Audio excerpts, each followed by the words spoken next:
নমস্কার, আমি বৈশাখী। শিল্প সাহিত্যবাহী বৈশাখী চ্যানেলে সকল শ্রোতা বন্ধুদের স্বাগত জানাই। আজ আপনাদের বলবো গল্প ভাড়াটে। গল্প পাঠ এবং গল্প লেখায় আমি বৈশাখী বিশ্বাস দেবনাথ। গল্পটি প্রাপ্তবয়স্ক শ্রোতা বন্ধুদের জন্য। প্রথম থেকে শেষ পর্যন্ত শুনবেন। ভালো লাগলে অবশ্যই লাইক করবেন, কমেন্ট করবেন, শেয়ার করবেন এবং আপনাদের প্রিয় চ্যানেল শিল্প সাহিত্যবাহী বৈশাখী সাবস্ক্রাইব করে বেল বাটন প্রেস করে পাশে থাকতে একদম ভুলবেন না। বন্ধুরা, শিল্প সাহিত্যবাহী বৈশাখী এখন চলে এসেছে ইউটিউব মিউজিক পডকাস্টে। ইচ্ছে করলে আপনারা সেখান থেকেও গল্প শুনতে পারেন এবং আপনাদের ব্যক্তিগত মতামত আমার সঙ্গে শেয়ার করতে পারেন।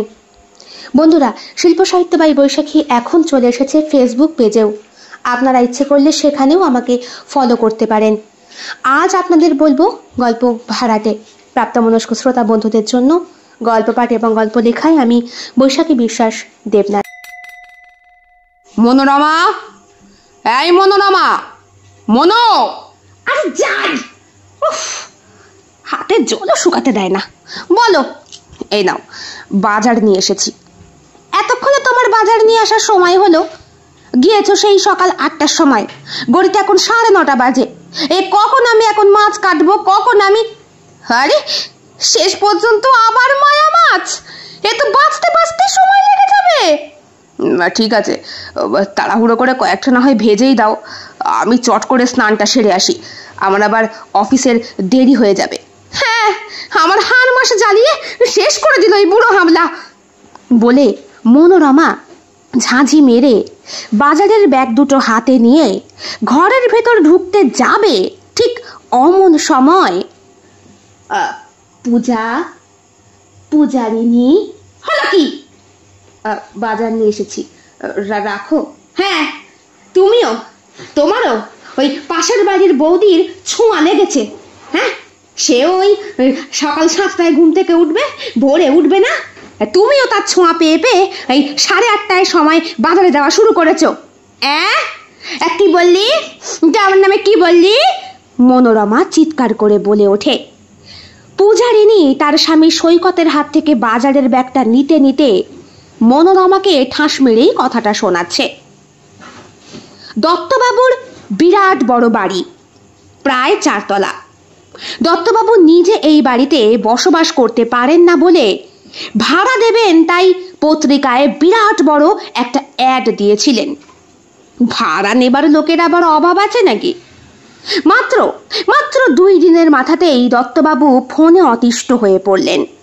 শেষ পর্যন্ত আবার বিজ্ঞাপনের যেই অফিস, সেইখানে গিয়ে দরখাস্ত জমা দিয়ে এলেন যে আবার তিনি বিজ্ঞাপন দেবেন, তবে ওই দত্তবাড়ির বিরাট বড় মহলের প্রাসাদের ছবির ওপরে বড় বড় অক্ষরে লেখা থাকবে দম্পতিদের ভাড়া দেওয়া হয়, আর না হলে সিঙ্গেল ব্যক্তিদের।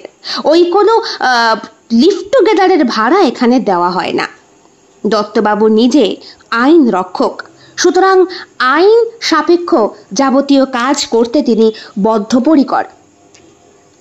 দত্তবাবুকে একই দিনে ফোন করেছিল সৈকত আর মনোরমার স্বামী। দুইজনই একই সাথে ভাড়াতে এই বাড়িতে আসে। দুটো ট্রাক যখন সৌর গলির মধ্যেখান দিয়ে একে অপরের মুখোমুখি দাঁড়িয়ে দুইজনকেই ঘুষি মারার মতো অবস্থায়, তখন থেকেই মনোরমা আর পূজারিনী একে অপরের শত্রু। এই ট্রাক, এই পেছাও, আমরা উত্তর কলকাতা থেকে এসেছি, আমরা আগে ঢুকবো। আগে ঢুকবো মানে জোর জবরদস্তি নাকি? আমি হলাম কি দক্ষিণ পাড়ার মেয়ে, আমার সুনাম আছে, আমার ট্রাক আগে ঢুকবে। শতদল বাবু আর সৈকত একসাথে ব্যাপারটা মেটাতে চাইলেও এই 2 স্ত্রীর ঝগড়া একেবারে চুল ছেঁড়াছেড়িতে গিয়ে ঠেকে।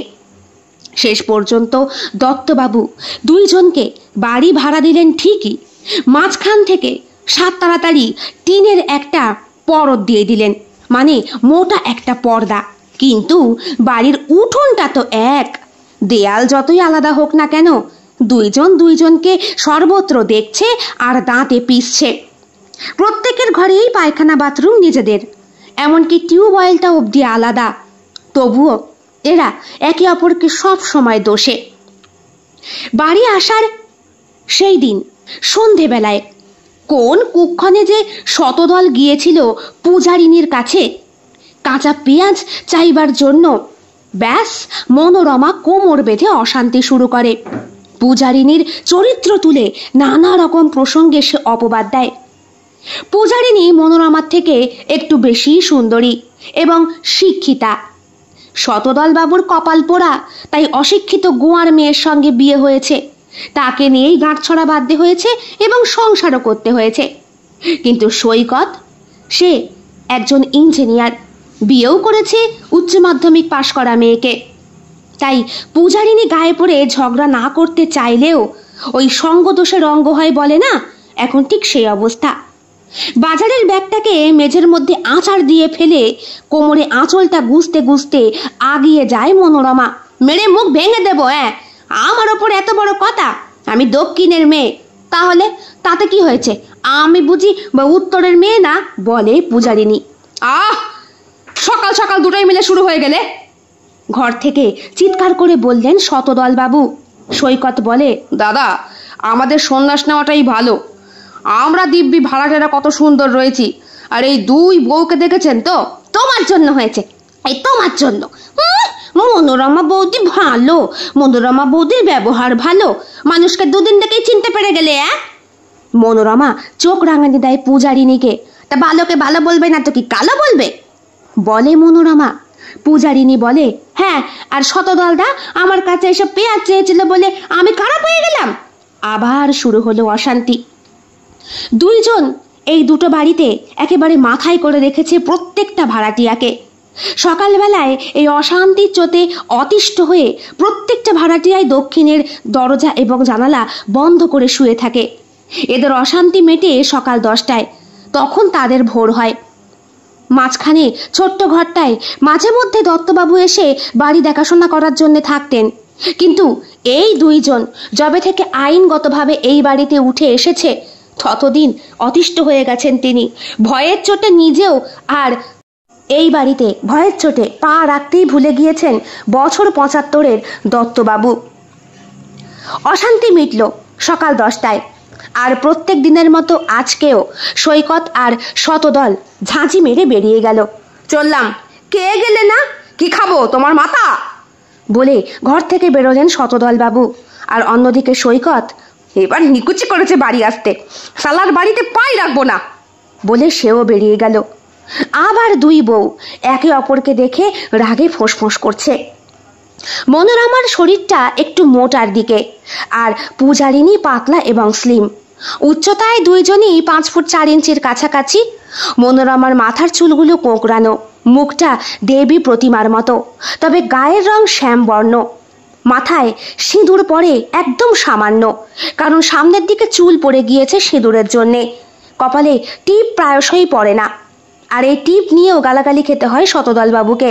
আমি ধূমাবতী, আমি ধূমাবতী। নিজেকে ধূমাবতীর অবতার বলে জ্ঞাত করেন তিনি। একদিন পূজারিনী কথাটা শুনতে পেয়ে গিয়েছিল। টিউবওয়েল চেপে চেপে এসে বাসন ধুচ্ছিল। একা একাই আপন মনে ধূমাবতীর কি মহিমা গান করছিল। আর মনোরমা সেইটা শুনে এটো বাসন হাতেই চলে গিয়েছিল পূজারিনীর কাছে। তোর রূপ দিয়ে তোর বর জলকায় নাকি রে? ধূমাবতী ধূমাবতী করে গান করছিস কেন? দেখো দিদি, তুমি আমার থেকে বয়সে অনেক বড়, তোমাকে আমি সম্মান করি, তোর সম্মানে নিকুচি করেছে। আমি নিজেকে ধূমাবতী বলে কি তুই নিজেকে অপ্সরী বলে মনে করিস? কোথায়? আমি তো আমার বরকে কখনো বলিনি যে আমি অপ্সরী। মরণ বলে আবার মনোরমা পাছা বাঁকিয়ে বাঁকিয়ে চলে যায় কলতলায়। পূজারিনী কিন্তু আবার তার গান গাওয়া শুরু করেছে, ধূমাবতীর কি মহিমা। পূজারিনীর মাথার চুলগুলো স্ট্রেইট কাট, বাঁকা সিঁথিতে কপালে সিঁদুর পরে, আর পরে ছোট্ট কালো টিপ।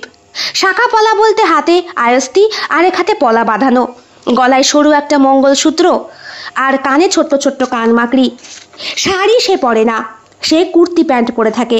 আর অন্যদিকে মনোরমা কানে রিং, গলায় মোটা সোনার চেন, হাতে শাখা পলা আয়স্তি, কপালে টিপ, অথচ সিঁদুরটা সামান্য। ফর্সা গরনে কোঁকড়া চুলে সাজলে গুজলে মনোরমাকে প্রতিমার মতোই লাগে, কিন্তু সিঁদুর না পড়লে সত্যিই তাকে ধূমাবতীর ফ্যাকাশে অবতার বলেই মনে হয়। মনোরমার সব থেকে বেশি রাগ পূজারিনীর ওপরে, ওই শাড়ি না পরার দরুন। এতে তার স্লিম শরীরটা আরো বেশি করে বোঝা যায়। তার বুক, পেট, কোমর সবটা পুরুষের চোখের সামনে যেন ভেসে ওঠে। তাই তো ওই যখন কলপারে বসে বাসন টাসন মাজে পূজারিনী, ছুটির দিনে সেই দিন ওই দক্ষিণের জানলাটা সকাল থেকেই বন্ধ করে রেখে দেয় মনোরমা। কি গরম লাগছে, এই দক্ষিণের জানলাটা খুলে দাও না, একটু হাওয়া আসুক। হ্যাঁ, হাওয়া তো না, পূজারিনীর গতরটাকে চোখ দিয়ে চাটবা তুমি। তোমাদের মতো অসভ্য পুরুষ মানুষকে আমি চিনি না, ন্যাংটো করে পিটাতে হয় তোমাদের। মনো, আমি আর বাড়ি থাকবো না বলেছিলেন তিনি। বাড়ি না থেকে উপায় কোথায়? আমার মুখ দেখা ছাড়া তোমার আর উপায় আছে? সেই জন্যই তো মরি। কি কুক্ষণে যে তোমার রূপ দেখে ভুলে তোমাকে বিয়ে করেছিলাম। দাদা, এইভাবে কিন্তু আর পারা যাচ্ছে না। রবিবার দিন দুইজন স্বামী ঘর থেকে বেরিয়ে গিয়েছে, আর বেরিয়ে রাস্তার মোড়ের কাছে চায়ের দোকানে ওরা নিজেরা আলাপ করে। হ্যাঁ রে ভাই, যা বলেছ, আর থাকা যাচ্ছে না। এই তোমার বউ আর আমার বউ এরকম সাপে নেউলে কেন বলো তো? এরা দেখতে পারে না কেন আমাদের? আর তো ভালো লাগে না, অশান্তিতে শেষ হয়ে যাচ্ছি। বাড়িতে গেলেই দোষারোপ করে। আচ্ছা তুমি বলো, তোমার বউকে কি আমি আমি নজরে দেখি? ছি দাদা, এমন কেন বলছেন? বলে সৈকত, পূজারিনী আপনাকে যথেষ্ট শ্রদ্ধা করে। তাছাড়া সেও মাঝে মাঝে মনোরমা দির ওপরে ক্ষিপ্ত হয়ে যায়। প্রথম তো পেছনে মনোরমা দিই লেগেছিল। হ্যাঁ, বেশি শিক্ষিত বিয়ে করেছি না, আমার কপালটা পুড়েছে। খবরের কাগজ পড়ছিল ওরা দুইজনে। সেইখানে বড় বড় অক্ষরে ফ্রন্ট পেজে একটা খবর ছাপা হয়েছে। শহরতলিতে একটি ছেলে গলায় দড়ি দিয়ে আত্মহত্যা করেছে তার প্রেমিকার শোকের কারণে। প্রেমিকা মারা গিয়েছে অ্যাক্সিডেন্টে। খবরটায় রীতিমতো কেঁপে ওঠে দুটো তরতাজা পুরুষ মানুষ। দেখেছ, এক মেয়ে ছেলে আমাদের সংসার করতে দিচ্ছে না, আরেক মেয়ে মানুষের জ্বালায় পুরুষগুলো জ্বলে পুড়ে শেষ হয়ে যাচ্ছে। বলি পচাকা, এই খবরের কাগজটা নিয়ে যাই। দাম কত? চায়ের দাম মিটিয়ে পেপারটা হাতে নিয়ে দুইজন ঘরের দিকে যাচ্ছে। সৈকত বলে, আজ আর যাবো না বাজারে, কালকে আনাজপাতি সব এনে রেখেছি। আজ ভাবছি একটু নিরামিষই খাবো। অবশ্য দেখি পূজারিনী কি রান্না করে। বলে সৈকত চলে যায়। আর অন্যদিকে পেপারটা হাতে নিয়ে শতদল বাবুও বাড়ির ভেতর প্রবেশ করেন। কই আমার মনো, কই? মরেছে? তাহলে তো বেঁচেই যেতাম। কি বললে? কিচ্ছু না, মুখ ফসকে বেরিয়ে গেছে। এই নাও খবরের কাগজটা দেখো। হো বাবা, তোমার মতো অশিক্ষিত মেয়ে মানুষকে আবার পেপার দেখিয়েই বা কি হবে? এক পুরুষ মরছে তোমার মতো বউয়ের জ্বালায়, আরেক পুরুষ মরছে ভালোবাসার ঠেলায়। সবকিছুতেই পুরুষগুলোই বলি হয়। মনোরমা হাঁ করে তাকিয়ে থাকে স্বামীর দিকে। মাঝে মাঝে এরকম আবোল তাবোল বকে শতদল বাবু, তাই ওনাকে পাগল আখ্যা দিয়েছে মনে মনে মনোরমা। মরণ বলে সে কোমরে আঁচলটা গুজে রান্নাঘরের দিকে চলে গেল। সেই দিন দুপুরবেলা দুটো পরিবারই আহার সেরে সবে একটু বিশ্রাম নিয়েছে। এমন সময় একটা ট্রাক প্যাক প্যাক শব্দ করে উঠোনের মাঝখানে এসে দাঁড়ায়। ব্রেক কষার শব্দে ঘুম ভেঙে যায় অনেকগুলো মানুষেরই। প্রত্যেকটা ভাড়াটিয়া ওপর থেকে দেখে, আর এই দিক থেকে মনোরমা আর পূজারিনী জানালা খুলে। জানলা খোলার সঙ্গে সঙ্গেই দুইজনের মুখ দেখে একটা বিচ্ছিরি দাঁত ভ্যাকচানি দেয়। দেখে একটা সুন্দর পুরুষ নামছে ট্রাক থেকে। পুরুষটার চারপাশে একটা উজ্জ্বল দুটি, চকচক করছে তার শরীরটা। সাদা শার্ট আর কালো প্যান্টে তার পুরুষত্বটা যেন আরো 10 গুণ বৃদ্ধি পেয়েছে। কি গো, এই শুনছো? পূজারিনী ডাকে তার স্বামীকে। কি বলছো? দেখো না, নতুন ভাড়াটে এসছে বোধহয়। ভালোই তো, আবার জ্বলে পুড়ে মরবে তোমাদের জ্বালায়। একেই যারা রয়েছে তারা অতিষ্ঠ হয়ে শেষ হয়ে যাচ্ছে, আবারও নতুন একটা জুটলো। সব সময় বুঝি ঝগড়া অশান্তি আমি করি? তা কি আমি বলেছি? তবে কেউ তো করে। শুয়ে পড়ো, ওসব দেখে লাভ নেই। অন্যদিকে মনোরমা, অগো ভাড়াটে এসে নতুন, আবার কোন বউ নিয়ে এলো কে জানে। নিঘাত কোনো সুন্দরী মেয়ে মানুষ হবে, আর আবার আমাদের কপালটা পুড়বে। লোকগুলো কি তোমাদের জ্বালায় এই বাড়িতে ভাড়াও নেবে না নাকি? কিন্তু ছেলেটি একাই নামে, আর সঙ্গে নামে লাগেজপত্র। ওদের দুইজনে দুটো ঘরের মাঝখানে যেই ঘরটায় দত্তবাবু মাঝে মধ্যে এসে বিশ্রাম করতেন, ওই ছোট্ট ঘরটা সে ভাড়া নিয়েছে। এই ঘরের পেছন দিকে আছে কলতলা আর পায়খানা বাথরুম। ছেলেটি ঘরের দরজা খোলার জন্য পকেট থেকে চাবি বার করতে যাবে, এমন সময় তার নজর মনোরমার দিকে আটকে যায়। সে হাসে, ফ্রেঞ্চ কাট দাড়ি, চোখে চশমা, স্মার্ট ছেলেটির দিকে তাকিয়ে মনোরমাও হাসে এবং হাত উঁচু করে ইশারা দেয়। অন্যদিক থেকে পূজারিনী হো হো করে হেসে ওঠে। অশিক্ষিত মেয়ে মানুষ, কি করে স্বাগত বলতে হয় সেও জানে না, হাত দিয়ে হ্যালো হাই করছে। পূজারিনীর কথা শুনে ছেলেটি তাকায় পাশের দিকে জানালায়। ওইখানে পূজারিনী ছেলেটির দিকে তাকিয়ে বলে, নমস্কার, নতুন বুঝি? হ্যাঁ, নতুন ভাড়াটে। দেখা হবে কোন পরে? হ্যাঁ, যান। আপনি ফ্যামিলি নিয়ে আসেননি? না, আমি একা। ও আচ্ছা, পরে কথা বলবো খুনি বলে পূজারিনী জানলার পর্দা দিয়ে দেয়। মনোরমার দেখে সে কি রাগ। এই শোনো, তুমি ওঠো তো। আরে একটু খেয়ে দিয়ে শুয়েছি, শুতেও দেবে না নাকি? না, ওঠো না বলছি, ওঠো। উঠে বসলেন শতদল বাবু। উঠতে যখন বলেছো তখন তো উঠতেই হবে।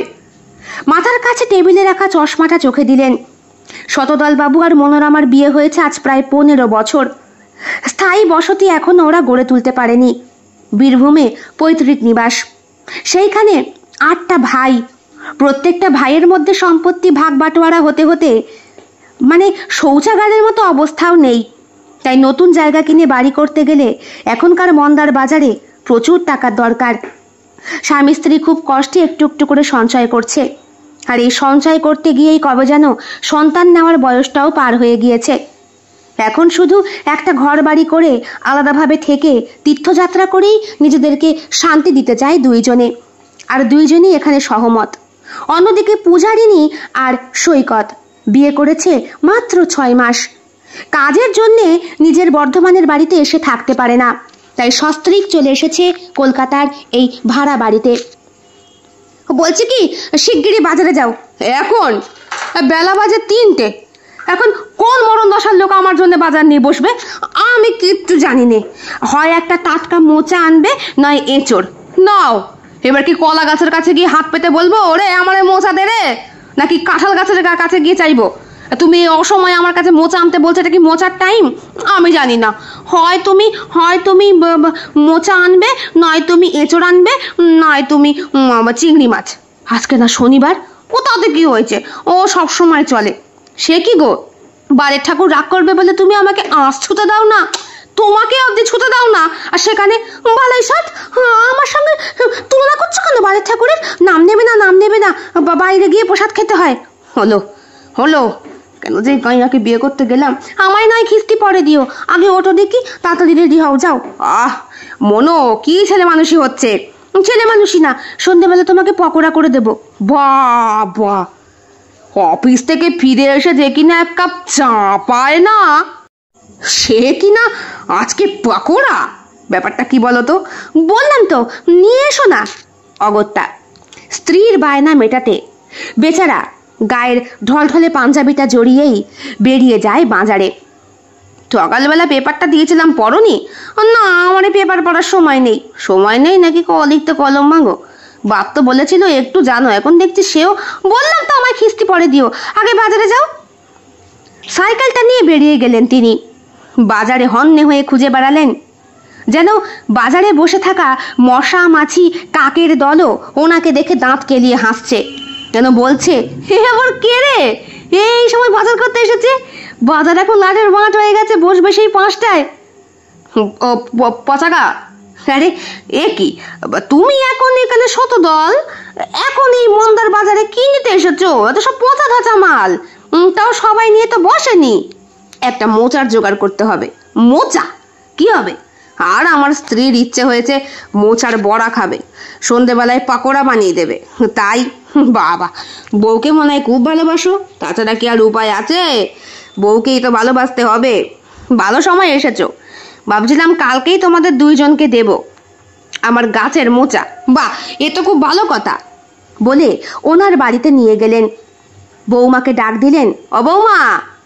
বৌমা বাড়ির বাইরে বেরিয়ে এলো। সত্যি লক্ষ্মীমন্ত মেয়ে দেখেই প্রশংসা করতে হয়। এটা বুঝি বৌমা? হ্যাঁ, ছেলের বিয়ে দিয়েছি মাসখানেক। বৌমা আমার ঘরের লক্ষ্মী, গোটা সংসার মাথায় তুলে নিয়েছে। ছেলে তো বাইরে থাকে, বিয়ে করেই চলে গেছে বউ রেখে। এখন এই ফাঁকা ঘরে আমি, বৌমা আর তার শাশুড়ি। শাশুড়ি আর বৌমাতে মিলে কত সুন্দর আমার অগোছালো ঘরটাকে গুছিয়ে দিয়েছে। বাড়ি করছেন? হ্যাঁ, ছেলে টাকা পাঠায় ওই জমিয়ে জমিয়ে। নতুন ঘর দেখলেই শতদল বাবুর বুকের ভেতরটা আনচান করে। ওনারও তো কত স্বপ্ন, টুনাটুনি থাকবেন নিজের একটা বাড়িতে। বরং আসি আজকে। হ্যাঁ হ্যাঁ, একটু চা খেয়ে যান, বলে সেই বৌমাটি। কণ্ঠস্বর শুনলেই মনে হয় সত্যি একটু মুখটাকে দেখি। এরমই তো বউ চেয়েছিলাম, মনে মনে ভাবেন তিনি। কোথায় গেলে মনো? দরজা খুলে ঘরে ঢুকেই শতদল বাবুর চক্ষু একেবারে বাঁশ গাছের শেষ মাথায় উঠে গিয়েছে। হুমা, এই ভর দুপুরবেলা এরম অশিক্ষিতের মতো সেজেছ কেন? আমার সাজ বুঝি তোমার সবসময় অশিক্ষিত লাগে? তুমি সিল্কের শাড়ি পরে এখন রান্না করতে বসবে? না না, আগুন টাগুন ধরে গেলে তখন কি হবে? কিচ্ছু হবে না। মনোরমা ঠোঁটে লিপস্টিক দিয়েছে, টকটকে হলুদ রঙের গত বছর পুজোয় পাওয়া সেই সিল্কের শাড়ি আর লাল ব্লাউজ পরেছে, পায়ে আলতা পরেছে, হাতে শাখা বাঁধানো পলা বাঁধানো গুলো পরেছে, কানে বিয়ের সেই কানের দুলগুলো। বিভৎস সুন্দরী লাগছে দেখতে, কিন্তু কোনো পার্টি ফার্টিতে গেলে না হয় মানায়। এই সময় দাও। কি করবে এই সিল্কের শাড়ি পরে? না না, কাপড়ে আঠা লেগে যাবে, ভুলে যেও না 2200 টাকা দাম শাড়িটার। আবার কিনে দেবে না হয়। কত বছর পর যে মনোরমা ঝাঁঝি না মেরে কথা বলছে। ঢোক গিলে শতদল বাবু বললেন, কি ব্যাপার বলো তো, আজ সূর্য কোন দিকে উঠেছে? মনোরমা স্বামীর বুকের ওপরে হাত রেখে বলে, যেদিকে ওঠার সেই দিকেই। শুধু সূর্য কেন, চাঁদও উঠেছে একসাথে, দাও দেখি। মনোরমার মতি গতি আজকে ঠিক ভালো লাগছে না। এতটা পরিবর্তন কিসে হলো? নিজেকেই নিজে প্রশ্ন করছেন। একটা মোচার জন্য এত ভালোবাসা, এত খেতে ইচ্ছা করেছিল মোচা। তো এরকম মোচা যে ভগবান মাঝে মাঝে কেন ইচ্ছে করে না? তবে কিসের যে মোচার টান বোঝা গেল সন্ধ্যের পর। এ কি, ও কোথায় চললে? ইস, ঘেমে স্নান করেছো, দেখো না। হ্যাঁ, আয়নার সামনে দাঁড়িয়ে নিজের এলোমেলো চুলগুলোকে আরেকবার আঁচড়ে নিল সে। মাথায় আবার পড়লো এক গাদা সিঁদুর। এ কি, সিঁথিতে এত সিঁদুর পড়ছো কেন? তোমার তো চুলকানি হয়েছে, ডাক্তার বেশি পড়তে বারণ করেছে।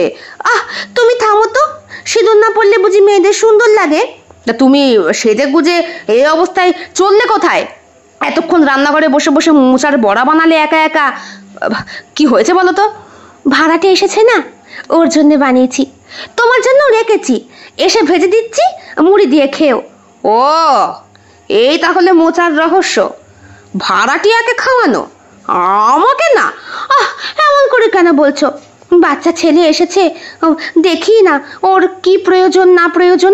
ভাড়াটি হিসাবে তো আমাদের দেখাটা কর্তব্য, আমরাই তো ওর প্রতিবেশী। বাবা, তোমার সেন্স অফ হিউমার তো দারুণ। এই সেটা সে পূজারিনীর ক্ষেত্রে কাজ কেন করে না? ওই আপদের কথা মাথায় আনবে না তো, বলে মনোরমা। আমি বরং যাই।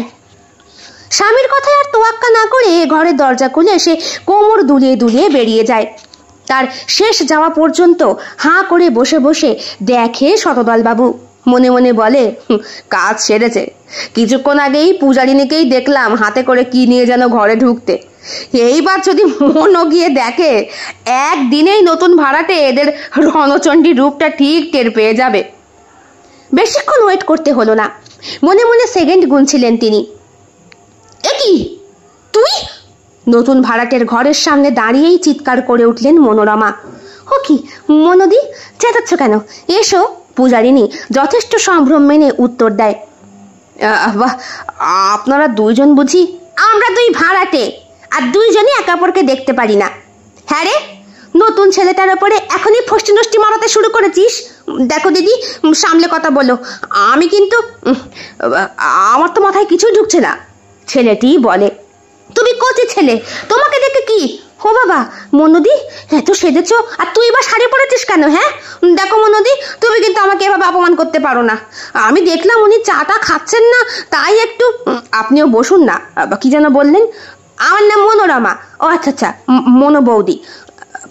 বসছি, তবে একটা শর্ত আছে। কি? আমার এই চপগুলো খেতে হবে। খাবো খাবো খাবো। ছেলেটি ঢোক গেলে ভয়ের চোটে।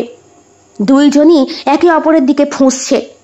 চপে কামড় দিয়ে আর চায়ে চুমুক দিয়ে কোনটার প্রশংসা আগে করবে সে বুঝতে পারে না। মেয়েদের মতো ছেলেরাও এই মতিগতিগুলো বুঝতে পারে ভালোই, বিশেষ করে নারীদের আসল রূপটা। ভালো হয়েছে? প্রথম প্রশ্নটা করে মনোরমা। পূজারিনী বসে রয়েছে, তার পরনে একটি সুন্দর কালো রঙের শাড়ি, স্লিভলেস লাল রঙের ব্লাউজ, চকচকে লাল লিপস্টিক, মাথার স্ট্রেট কাট চুলগুলো ছাড়া, বাঁকাশিটিতে বেশ মোটা করেই সিঁদুর পরা, কপালে কালো টিপ, গলায় মঙ্গলসূত্র, সব মিলিয়ে আধুনিকা এই পূজারিনীকে দেখতে মনোরমার মতোই সুন্দরী লাগছে। চাটা ভালো হয়েছে মিস্টার সেন? হ্যাঁ, দারুণ হয়েছে, দুটোই খুব ভালো। হ্যাঁ, আমারটা ভালো হয়নি বুঝি। আর তোমার নাম কি? আমার নাম রণদীপ সেন। মিস্টার সেন, আপনার যদি কিছু প্রয়োজন হয় অবশ্যই আমাকে নক করবেন। ওইটা আমার ঘর। আর ওইটা আমার ঘর। আমি আর আমার স্বামীটা কি কেউ থাকে না। মিস্টার সেন, আমি বরং এখন আসি। হ্যাঁ, আসুন। বলে মেয়েটি চায়ের কেটলিটা নিয়ে বেরোতে যাবে, এমন সময় মনোরমার দিকে তাকিয়ে কিভাবে যেন হাসে, আর সেই হাসিটা মনোরমার কিছুতেই সহ্য হয় না। দেখেছো তোমার সামনে দাঁড়িয়ে আমাকে কেমন ভাবে ভেঙচি দিল? কই, আমি তো দেখলাম না। দেখোনি? আমি দেখেছি। ও মেয়ে মানুষের চোখের দৃষ্টি আমি চিনি। ভালো করেই বুঝতে পারি মিস্টার সেন, এরা দুটো ভাড়াটে একে অপরের সঙ্গে সাপে আর নেউলে। সেই দিন রাত্রেবেলা ভয়ে ভয়ে থাকে মিস্টার সেন। সন্ধেবেলাতেই এমন কাণ্ড বলা যায় না। আজকে যেহেতু হাঁড়ি পাতিল সঙ্গে করে আনতে পারেনি, হোটেলে গিয়েই খেতে হবে, এই দুই স্ত্রীলোক যদি জানতে পারে তাহলে হয়তো খাবার ঠুসিয়েই আজকে মেরে ফেলবে। তাই ওরা বেরিয়ে যেতেই নিজেও ঘরে তালা বন্ধ করে হরিবল বলে সে বেরিয়ে পড়ে। আর ও বেরোনোর সঙ্গে সঙ্গেই ওকে লক্ষ্য করে সৈকত আর শতদল। এ কি গো, মুড়ি খাবে না? আর মুড়ি মাথায় উঠেছে, যা চিৎকার করলে। যাই, লোকটির সঙ্গে একটু পরিচয় করে আসি, তোমার আসল রূপটা একটু ভালো করে প্রকাশ করে দিয়ে আসি, না হলে এ তো দুদিনেও তিষ্ঠতে পারবে না। দত্তবাবু শেষ পর্যন্ত আমাদেরকেই ঝাঁটিয়ে বিদায় করবেন। বলছি, লুঙ্গিটা ছেড়ে যাও। আর কথা শোনেন না শতদল বাবু। উনি রাস্তার মোড়ে উঠতেই দেখতে পান সৈকত বেরোচ্ছে। কিরে, চললি ভাই? হ্যাঁ, কি করব দাদা? বলতো লোকটা কি ভাবলো, বললেন তিনি। আমারও তো সেই একই কথা। পই করে বারণ করলাম আমি। যার দরকার সে দোকান থেকে কিনে খাবে, তোমার বাপু অত আগ বাড়িয়ে দেওয়ার কি আছে? আর তোর বৌদি তো আরো সাংঘাতিক। দুপুরবেলায় আমাকে টেনে তুললো, বলে কিনা শিগগিরি যাও মোচা নিয়ে এসো, না হলে এঁচড় আনবে, আর না হলে আনবে তুমি চিংড়ি মাছ, সে বড়া করে খাওয়াবে। এই সময় এঁচড় পাওয়া যায়? তা যাবে না কেন? অত টাকা দিয়ে কে বলতো এখন এঁচড় কিনতে যাবে, তার উপরে মাসের শেষ। কথা শেষ করতে করতে ওরা দেখতে পায় পচার দোকানে বসে রয়েছে সেই ছেলেটি। সজ্জন ব্যক্তি, বেশ ভালোই লাগছে দেখতে, ইয়ং, কত সুন্দর স্মার্ট একটা ছেলে। একা এসেছে, নিশ্চয়ই কোনো গন্ধ তো অবশ্যই আছে। না শতদলদা, গন্ধ নাও থাকতে পারে, হয়তো চাকরি বাকরি পেয়ে, হ্যাঁ এটা হতে পারে। একটু আলাপ করে আসি। নমস্কার। আপনাদেরকে তো ঠিক সন্ধেবেলা একটু আগে যারা আপনার ঘরে গিয়ে হুঁজ্জতি মেরে আসলো, অপদার্থ স্বামীদয় আমরা। ও নমস্কার, বসুন না। দাদা চা? দাদা নয়, পচা তো আমাদের কাকা হয়। ও নতুন এসেছি তো। এইবার তিনটি পুরুষ মিলে কথাবার্তা শুরু করে। আমি আমার স্ত্রীর হয়ে ক্ষমা চাইছি, প্রথমেই বলে সৈকত। না, এটা ক্ষমা চাওয়ার কি আছে? উনি আমার ভালোর জন্যই চাটা করে এনেছেন। তাছাড়া ওই সময় আমার চায়ের প্রতি একটু নেশাও জেগেছিল, নেহাত কেটলিটা আনিনি, তাই আমিও আমার স্ত্রীর ব্যবহারে ক্ষমা চাইছি আপনার কাছে। হে বাবা, আপনারা এমন করে কেন বলছেন? ওনারা তো দুইজনেই নিজেদের আতিথেয়তা দেখানোর জন্যে।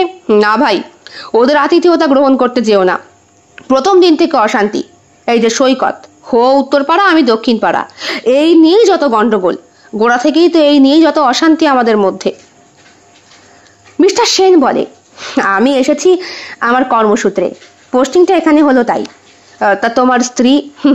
এখনো বিয়ে করিনি, তবে কথাবার্তা চলছে বলে পকেট থেকে মোবাইলটা বার করে একটি সুন্দরী মেয়ের ছবি সে দেখায়। তা বিয়ে করে কি ওকে নিয়ে এখানেই? হ্যাঁ, সামনের অঘ্রাণেই বিয়ে। সর্বনাশ! বিয়ে করে তুমি তোমার স্ত্রীকে এই ভাড়া বাড়িতে তুলবে? হ্যাঁ, প্রবলেম আছে কোনো? তা প্রবলেম নেই। তুমি ঘরে ঢুকে বুঝতে পারলে না দুটো বিচুটি পাতাকে নিয়ে আমরা সংসার করি? তোমার এই সুন্দরী অল্প বয়সী স্ত্রীকে দেখলে আমাদের স্ত্রীদের তো অবস্থা খারাপ। আমাদের মাথায় তো তখন হাঁড়ি পাতিল ভাঙবে।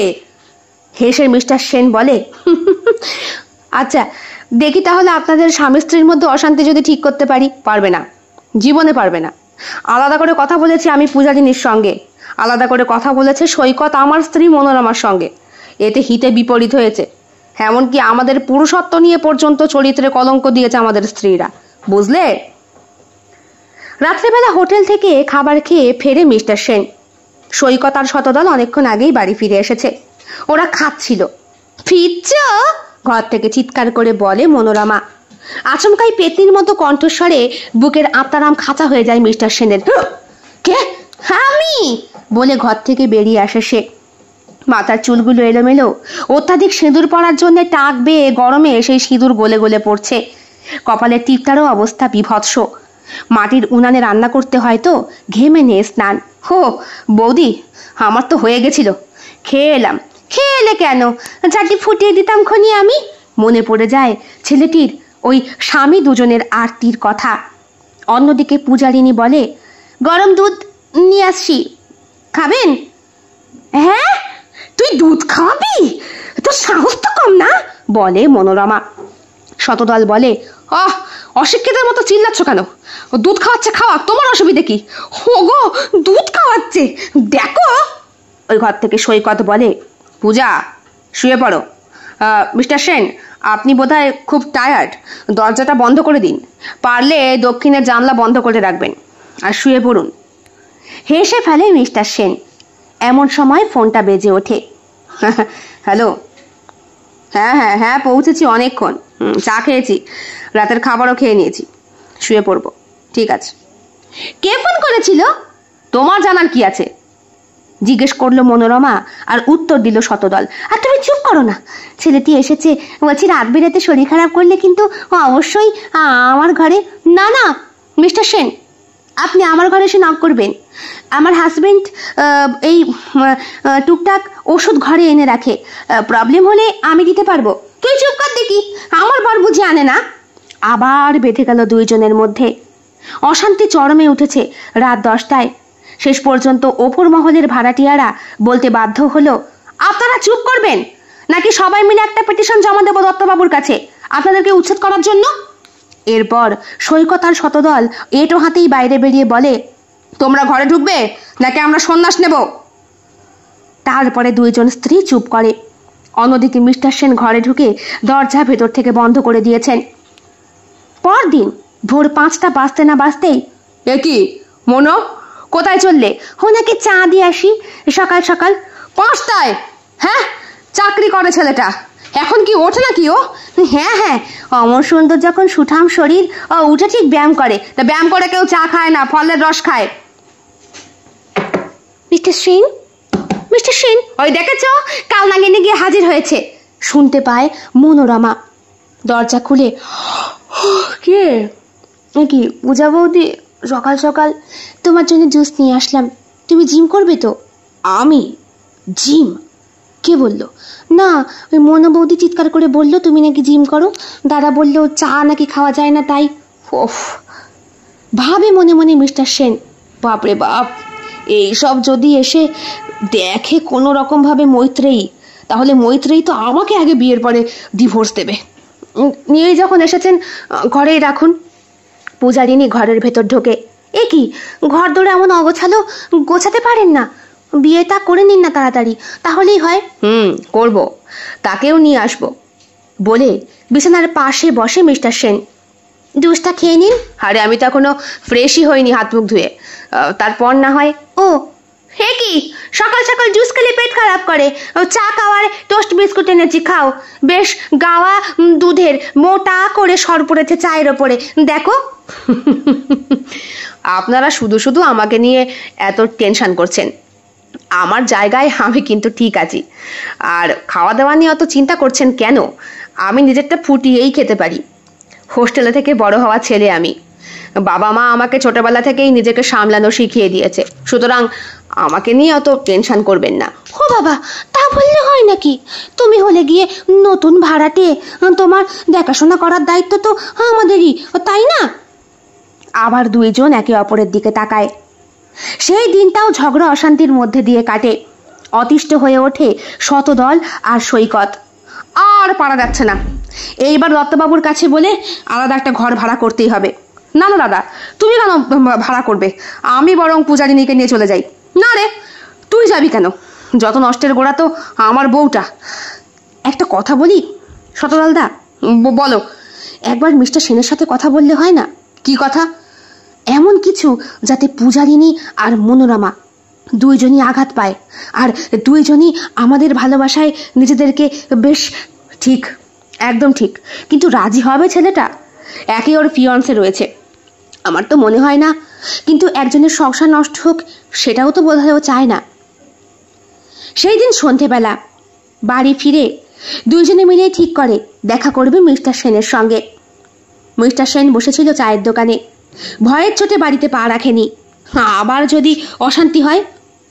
এ কি, এখানেই বসে আছো? হ্যাঁ, আপনাদের দুই স্ত্রীর ভয়ে ঘরে যেতেই ভয় পাচ্ছি। হলো তো এখনই, মাত্র একদিন এসেই অ্যাডভান্স 2 বছরের টাকা দিয়ে দিয়েছি দত্তবাবুর কাছে। এগ্রিমেন্টের পেপারে তো লেখা নেই সেই টাকা আমি ফেরত পাবো। কত কষ্টের টাকা। ভাবছি ওই ভাড়া নেওয়ার আগে ঘর বাড়ি দেখে শুনে নিলেই বোধহয় ভালো হতো। লজ্জায় মাথা নিচু করে বসে থাকে শতদল আর সৈকত। দুইজনই একই সাথে বলে, একটা আর্জি করবো ভাই। কি, কিরকম বলুন দেখি, সাহায্য করতে পারি কিনা। সাহায্য একমাত্র তোমার হাতেই রয়েছে। তুমি আমাদের দুই স্ত্রীর সঙ্গেই না পরকিয়া করো। হ্যাঁ, কি বলছেন? ঠিকই বলছি।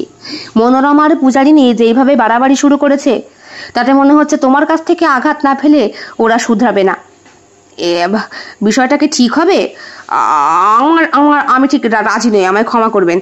তাছাড়া আপনাদের ব্যক্তিগত জীবনে আমি কেন? শুধু শুধু ব্যক্তিগত নয়, ব্যাপারটা খুব বাজে রকমভাবে অন্যদিকে যাচ্ছে। যেটা বলছি সেটা ঠিকই বলছি। সেই দিন রাতে বাড়ি ফিরে আসে মিস্টার সেন। সারা রাত শুয়ে শুয়ে ভাবে, কি বলল এরা। ওর ভালোবাসার মানুষটা, যে কিনা ওকে একা রেখে চলে গিয়েছে দুবাইতে ব্যবসার কাজে। খুব ভালো করেই বুঝতে পারছে রণজয় সেন, তার ভালোবাসার স্ত্রী, তার ভালোবাসা মৈত্রেয়ী দুবাইতে একা নয়, গেছে তার বসের সাথে আরও বেশি পরিমাণে অফিসে ইনক্রিমেন্ট করার জন্য। সেও তো পরকীয়াতেই ভুগছে, নিজের সংসার বাঁচানোর জন্যে নয়, নিজেকে বাঁচানোর জন্যে, এবং প্রচুর টাকা উপার্জন করে নিজের ভবিষ্যৎ সিকিওর করার জন্যে। তাহলে ওই বা কেন পারবে না দুটো বিবাহিত পুরুষকে তাদের স্ত্রীকে ফিরিয়ে দিতে? সেই দিন ভোর 4টের সময় ওঠেও, আর উঠেই সবার আগে যেটা করে সেটা হলো, বৌদি, বৌদি। মনোরমাকে ডাকে, বৌদি। হে, আমাকে ডাকছে বোধহয়। সৌ দেখি আর একটু। শতদলবাবু খুব ভালো করেই জানেন কি হতে চলেছে। স্ত্রীকে জড়িয়ে ধরে আটকে রাখতে চাইলেন, কিন্তু পারলেন না। তাড়াতাড়ি গায়ের আঁচলটা ঠিক করে দরজা খুলে মনোরমা বলে, কি হয়েছে? একটু আমার ঘরে আসুন তো, এই পিঠটা প্রচণ্ড ব্যথা করছে। ব্যায়াম করতে গিয়ে আচমকা ব্যথা লাগলো। হাসছি। মনোরমা কি সুন্দর চলে যায়। শুয়ে পড়ে মিস্টার সেন ওনার বিছানায়। এ কি, ঘর দর দেখি বেশ গোছানো। হ্যাঁ, কালকে রাতে পূজারিনী বৌদি এসেছিল, ঘর গুছিয়ে দিয়ে গেছে। রাতে? হ্যাঁ, ওর বর ঘুমিয়ে পড়ার পর এসেছে। ও তো আগের দিন রাতেও এসেছে। সে কি বলে মনোরমা? কোথায় ব্যথা? এবার পিঠে, পিঠে। পিঠটা টিপে দিচ্ছে সে। সুন্দর নরম মখমলের মতো ছেলেটার শরীরটা, মাসালসগুলোও বেশ নরম। তুমি ব্যায়াম করো? হ্যাঁ করি, আচমকা লাগলো তাই।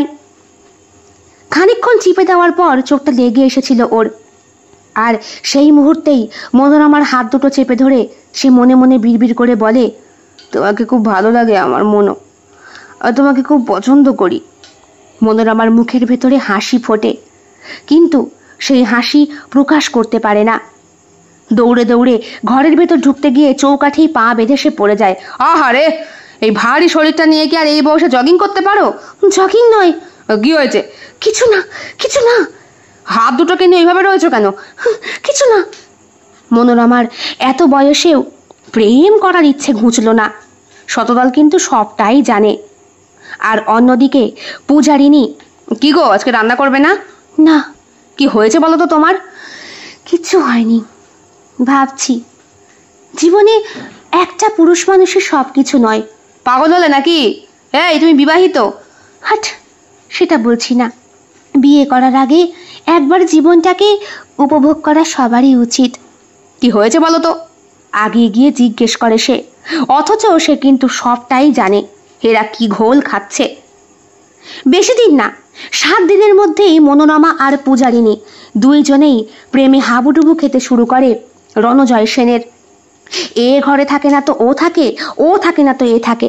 মোটামুটি রণজয়, শতদল আর সৈকত 3 জনে মিলে করা সেই প্ল্যান এখন সাকসেসফুলের দিকে। সেই দিন ঝড় বৃষ্টির মধ্যে মনোরমা হঠাৎ করে এসে হাজির রণজয়ের ঘরে। রণজয় তখন টেবিলের মধ্যে বসে খাতা পেন নিয়ে কি সব যেন করছিল। এ কি মনো বৌদি? বৌদি না, তুমি আমাকে বৌদি বলবে না। দেখো, হয়তো তুমি আমার থেকে বয়সে অনেকটাই ছোট, কিন্তু ভালোবাসা কি আর বয়সে হয়? আমি না তোমার সাথে প্রেম করব। কি মাথা খারাপ হয়ে গেছে নাকি আপনার? ওই নজরে কি আমি আপনাকে দেখি? অমন কথা কেন বলছো? না দেখলে ফাঁকা ঘরে কেন তুমি আমাকে ডাকো, গা হাত পা টিপে দিতে বলো? কেন আমার হাতের চা ছাড়া তুমি চা খাও না? কেন বলো? সে তো আপনারা প্রথম দিন বললেন যে ভাড়াটি হিসাবে আপনাদের একটা কর্তব্য আছে, তাই। মরণ, সেই জন্যে বুঝি? হ্যাঁ। ঠিক সেই সময় পূজারিনীও ঢোকে, বলে, এ কি মনো বৌদি, ঝড় বৃষ্টির মধ্যে তুমি এখানে? তুই এখানে কি করছিস? তুমি এখানে কি করছো আগে বলো। যাকে আমার পছন্দ, যাকে ভালো লাগে, সবকিছু কি তোমার আগে ছিনিয়ে নিতে হয়? কলপার, ওই দিকের কলপারটা আমার পছন্দ, তুমি সেটাও নিয়ে নিয়েছো।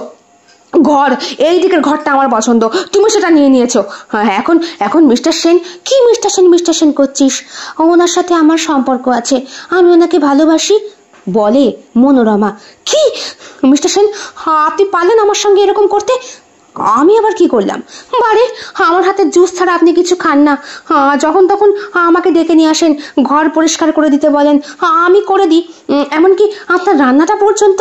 সে কি, তুই রান্না করে দিস? আর তুমি যে আমার হাতে তরকারি রুটি ছাড়া কিছু খাও না? আপনাদের কথাতেই তো হয়েছে। আপনারাই তো বলেছিলেন যে মানে সাহায্য করতে হয় ভাড়াটিয়াদের, তাই। শুধু সাহায্যের জন্য আমাদের? হ্যাঁ, এটা তো আপনাদেরই বক্তব্য। আপনারা কি ভুল করছেন বলুন তো? এই দেখুন বলে মোবাইলটা বার করে রণজয় সেন, বলে, এই যে আমার হবু স্ত্রী মৈত্রেয়ী, চাকরি করে এখন দুবাইতে, মাস কয়েকের মধ্যে ফিরবে। অঘ্রাণেই আমাদের বিয়ে, 2 পরিবারের তরফ থেকে সবাই জানে। আমাদের আংটি বদলও হয়ে গিয়েছে, এই দেখুন। বলে বাহাতের অনামিকাটা শো করে 2 বৌদির চোখের সামনে। আর সেটা দেখেই চোখে জলের বন্যা ছোটে। মাত্র 7 দিনের মধ্যেই নতুন করে সংসার পাতার স্বপ্ন দেখছিল মনোরমা, আর অন্যদিকে পূজারিনী। কিন্তু সব কিছু যেন বালির ঝড় এসে ধুলোয় মিশিয়ে দিয়ে চলে গেছে। কি হলো, কান্নাকাটি করছো কেন? পরের দিন সকাল হতে না হতেই বাড়িতে মরা কান্না শুরু করেছে মনোরমা। 1 রাত ছিলাম না, অফিসে আটকে গিয়েছিলাম। এর মধ্যে কি এমন হলো বলো তো? আমার সর্বনাশ হয়ে গেছে। কি হয়েছে? কে কি করেছে? হ্যাঁ, কে কি করেছে? আমি জানো তো অনেক বড় ভুল করে ফেলছিলাম। তুমি আমায় ক্ষমা করে দাও। এই তোমার পা ছুঁয়ে বলছি, এই মাটি খড় দিচ্ছি, আমি আর কখনো পূজারিনীর পেছনে লাগবো না। তুমি আমায় ছেড়ো না। কি বলছো? তোমাকে আমি ছাড়বো কেন? তুমি আমার 7 পাকে বাঁধা, মন্ত্রপাঠ করে গোত্রে তোলা বউ। তাছাড়া 15 বছরের সম্পর্ক আমাদের। শোনো, এই ভাড়া বাড়িতে বেশি দিন আর থাকতে হবে না। আমি জায়গা কিনেছি, একেবারে বাড়ি শুদ্ধ কিনেছি। খুব শিগগিরই সেখানে আমরা যাব। হ্যাঁ, তাই করো, আমাকে নিয়ে চলো। সেই দিন রাতে সৈকত শতদল ইচ্ছাকৃতই একটা হোটেল ঘরে ভাড়া করেছিল, কারণ ওদের প্ল্যানই ছিল আজকে রাতেই রণজয় যা করার করবে। অন্যদিকে পূজারিনী ব্যাগপত্র গোছাচ্ছে। কি ব্যাপার, ব্যাগপত্র গোছাচ্ছ? বাপের বাড়ি যাবে নাকি? না, কদিনের জন্য তোমার বাড়িতে গিয়ে থাকি। এমনিতেই বিয়ের পরে বাপের বাড়িটা মেয়েরা শোভা পায় না, তাই তোমার কাছে গিয়ে না হয় কদিন, মানে আমার শ্বশুর বাড়িতে গিয়েই শ্বশুর শাশুড়িকে নিয়ে একটু সংসার করি। বিয়েটা তো হয়েছে আমার তোমার সঙ্গে সংসার করার জন্যই। বাবা, ভূতের মুখে রাম নাম। তুমিই তো বাবা মাকে সহ্য করতে পারো না, আর সেই কারণেই তোমাকে নিয়ে আমার একাকী সংসার। তা আবার কি হলো, আমার বাবা মার কথা মনে পড়লো? অমন করে বলো না সৈকত। কি জানি, মতিভ্রম হয়েছিল কয়েকদিনের জন্য। বাস্তব থেকে বেরিয়ে গিয়েছিলাম। হঠাৎ করে আমরা আয়লার সামনে পড়ে গিয়েছিলাম তো। আয়লা নয়, আলেয়া। হলো আলেয়ার সামনে পড়ে গিয়ে যেন চোখের সামনে অনেক কিছু দেখে ফেলেছিলাম। ছি, আমি ভুলে গিয়েছিলাম আমি ভাড়াটে, আমি নিজের কেউ নই। আর এখানে যারা থাকে প্রত্যেকেই হয়তো আমরা প্রতিবেশীর মতো সম্পর্কে থাকতে পারি, কিন্তু মনের দিক থেকে তো আমরা প্রত্যেকেই ভাড়াটে। আমাদের কারো স্থায়ী বাসস্থান নেই। আমরা সবাই যেন যাযাবরের মতো, উদ্বাস্তুর মতো উড়ে উড়ে রয়েছি।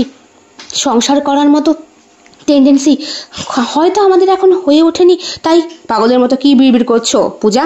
কি হয়েছে তোমার? হ্যাঁ, আমাকে আজকেই দিয়ে এসো বর্ধমান, আজকেই দিয়ে এসো। মনে মনে বেশ থ্যাংক ইউ জানাই সৈকত আর শতদল রণজয়কে। ঘটনার মাস 6 পর রণজয় ভাড়া বাড়ি বদল করেছে। আর এই 6 মাসের মধ্যে এই ভাড়া বাড়ির অনেক পরিবর্তন হয়েছে। সবার আগে শতদল আর মনোরমা চলে গিয়েছে। যাওয়ার আগে মনোরমা দেখা করেছে পূজারিনীর সঙ্গে। আমায় ক্ষমা করে দিস, রাস্তাঘাটে দেখা হলে মাঝে মধ্যে একটু কথা বলিস। অনেক বড় ভুল করেছিলাম রে, অনেক বড় ভুল। নিজের ভালো সংসার ফেলে কিসের দিকে যে ছুটেছিলাম। ঠিক বলেছ মনোদি, এখন যেখানে যাবে সেখানে দাদার সঙ্গে সুখে সংসার করো। তোর শ্বশুরবাড়ির ট্রিপ কেমন হলো? ভালো, খুব ভালো। তাছাড়া আমি তো এখন পোয়াতি। বাহ বাবা, এ তো খুব ভালো খবর। ও বলেছে ও যেখানে চাকরি করে সেখানেই কাছাকাছি একটা ফ্ল্যাট আছে, ও কিনবে। ওখানেই আমার বাচ্চাটা হবে, ওখানেই। কিন্তু রণজয়ের সঙ্গে এই 2 স্ত্রীলোকের মধ্যে কেউই দেখা করেনি। রণজয় বারান্দায় বসেছিল দুইজনকেই বিদায় লগ্নে বিদায় দেবে বলে। কিন্তু রণজয়কে সেই দিনের পর থেকে এই 2 বউয়ের মধ্যে কেউ সহ্য করতে পারে না। অথচ একে অপরের মধ্যে কি সুন্দর হৃদ্যতাপূর্ণ সম্পর্ক ওদের তৈরি হয়েছে। এসো দেখো, এই ফ্ল্যাটটা পছন্দ? রণ, শুধু কতগুলো টাকা খরচ করে ফ্ল্যাট কিনতে গেলে? এখন আপাতত ভাড়া বাড়ি থাকলেই তো হতো। তাছাড়া আমরা যে অ্যামাউন্ট জমিয়েছি তাতে তো আমরা কলকাতা শহরে থাকবো না। আমরা অন্য শহরে ফ্ল্যাট কিনতে পারতাম, থাকতে পারতাম। ভাড়া বাড়ি না হয়। মাথা খারাপ? জীবনে যা ভাড়ার কেস খেয়েছি, ওই ভাড়াটিয়াদের মতো তোমাকে আর রাখতে পারবো না। কেন, কি হয়েছে? আচ্ছা মৈত্রেয়ী, আমাকে সত্যি করে একটা কথা বলো তো। তুমি যখন দুবাইতে গিয়েছিলে তোমার বসের সাথে, তুমি ইন্টু করনি তো? রণ, তুমি আমাকে এই চিনলে? তুমি জানো না আমি কতটা শক্তপোক্ত মেয়ে? শক্তপোক্ত পুরুষ মানুষও তো আমি, কিন্তু কয়েকদিনের জন্য আমিও ভিড়মি খেয়েছিলাম আমার 2 ভাড়াটিয়ে বৌদির দরুন। মানে? সব কথাটা খুলে জানায় রণজয়। হেসে মৈত্রেয়ী বলে, বাবা, তোমার মতো অভিজ্ঞতা যদি আর 5টা মানুষের হয়ে থাকে তাহলে কেউ কস্মিন কালেও কখনো আর ভাড়া বাড়িতে উঠবে না। মৈত্রেয়ী, তোমার ফোনটা অনেকক্ষণ ধরে বাজছে, এবার বোধহয় রিসিভ করা উচিত। মনে হয় তোমার অফিস সংক্রান্ত। বলছি কি, তুমি হাত মুখটা ধুয়ে ফ্রেশ হয়ে নাও, তারপরে না হয় আমি বাথরুমটায় যাব। ওটাই বরং ভালো। বাথরুমের ভেতর ঢুকে যায় মিস্টার সেন, কিন্তু তোয়ালে নিতেই ভুলে গেছে। তোয়ালেটা নেওয়ার জন্যে বাথরুম থেকে বেরিয়ে বেডরুম পর্যন্ত যেতে হবে। ওই দত্তবাবুর বাড়ি ফেলে আসার পরে এই নতুন ফ্ল্যাটটা বেশ অন্যরকম। সাজাতে গোছাতে অনেকটা সময় লেগেছিল। ঠিক আছে, হ্যাঁ ঠিক আছে। আরে বাবা, এরম করে কথা বলা ছাড়া আমি কথা বলতে পারবো না, আস্তে কথা বলতে হচ্ছে। হ্যাঁ, ও এখানেই রয়েছে। তাছাড়া তুমি এখন কেন ফোন করেছো? আমি তো বললাম, হ্যাঁ আমি ওখানে চলে যাব, হ্যাঁ টাইম মতোই যাব, হ্যাঁ আমি বলে দিয়েছি। ঠিক আছে। পেছন ঘুরে মৈত্রেয়ী অবাক। এ কি, তুমি টয়লেটে যাওনি? গিয়েছিলাম, আসলে ব্যাগের মধ্যে তোয়ালেটা রয়েছে, নিতে ভুলে গেছি। বের করে নি, আমি দিচ্ছি। তুমি কোথায় যাওয়ার কথা বলছিলে? ও আরে, আমাদের নতুন ব্রাঞ্চের একটা শাখা খুলেছে তো, ওই দত্তবাবুর বাড়ির ওখানেই নতুন একটা রুম ভাড়া নিয়ে সেইখানেই আগামীকাল একটা অ্যাপয়েন্টমেন্ট বসবে, আমাকে তাই যেতে বললো। তুমিও শেষ পর্যন্ত তোমাদের অফিসেও আজকাল ভাড়াটেতে চলে নাকি? বলে হাসলো ঠিকই মিস্টার সেন, কিন্তু মনে মনে বুঝতে পারল ভাড়াটে আর ভাড়া বাড়ি আর সেখানে লুকিয়ে থাকা গোপন কেচ্ছা কেলেঙ্কারি কেউই কাউকে প্রকাশ করতে চায় না। কেমন লেগেছে আজকের নিবেদন অবশ্যই কমেন্ট বক্সে কমেন্ট করে জানাতে একদম ভুলবেন না। ভালো লাগলে লাইক করবেন, শেয়ার করবেন এবং শিল্প সাহিত্য বাই বৈশাখী চ্যানেলটি সাবস্ক্রাইব করে বেল বাটন প্রেস করতে একদম ভুলবেন না। বন্ধুরা, আপনাদের সাহায্য এবং সহযোগিতা আমার কাছে অত্যন্ত গুরুত্বপূর্ণ।